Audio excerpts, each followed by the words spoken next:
Let's go to the issue of treaty, because it's become interlinked ever since Lydia Thorpe walked away last week with the voice at a national level. Well, we know now too we've got a treaty process in Victoria, we've got one in South Australia. Legislation is about to hit the Parliament in Queensland, introduced next week. There'll be treaty legislation, a 5-member truth-telling and healing inquiry. We don't know what that really means, but that's certainly there with the Minister, the Premier there, Anastasia Palaszczuk.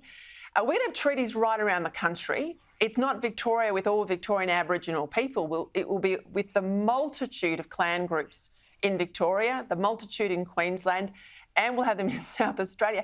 And we'll have all these national treaties. I mean, honestly, really and truly, this is the death knell for the voice if people understand this is what they're getting, Michael. Well, you suspect so. I mean, they're going hand in glove, aren't they? And I know federally they're saying, oh, no, nothing to see here. It's completely separate. But I don't think people are going to be able to separate the two. And I don't think a lot of the advocates of one or the other are able to separate the two. In fact, I think you've got quotes on file there where people are equating the two or saying one needs to be harmonious with the other, so the voice with treaties. But you know, the average person watching now, Peter, will be saying, you know, I thought the reconciliation process in this nation had pretty much got to the point, a very mature point, where no longer did we see people necessarily through a prism of colour or their background or whatever. We saw everyone as Australians, and we hire as Australians. The laws, as far as I'm aware, you know better than me, but they're non-discriminatory in that relevant sense. So we've sort of, I would have thought, got toward the end of that journey. I suspect, though,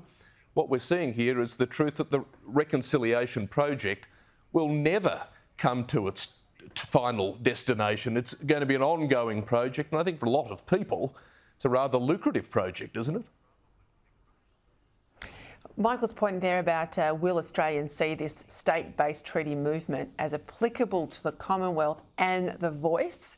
Well, here you go. Here's the Greens' new Indigenous spokeswoman, Dorinda Cox. This is the federal Greens spokeswoman.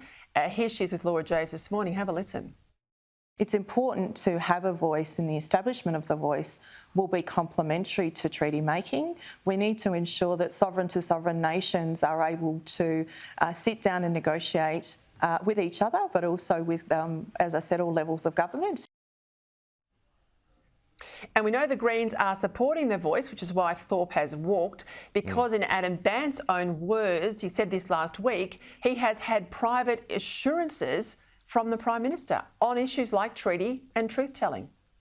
Yeah, look, when people in halls of power start talking about sovereign nations, plural, I think a lot of people, are right to question really, Peter, what that means. Beyond that, if we're to have a treaty, but multiple treaties in multiple states, what is it actually about? You know, we're hearing in Queensland this is going to be about truth-telling and healing, and as I said, for most people, I think a lot of Indigenous Australians, the reconciliation process has brought about over the years, surely, a lot of healing and a hell of a lot of truth-telling, and important all of that was. But what truth and what healing now? I mean, what is it exactly that is being proposed or might well happen here?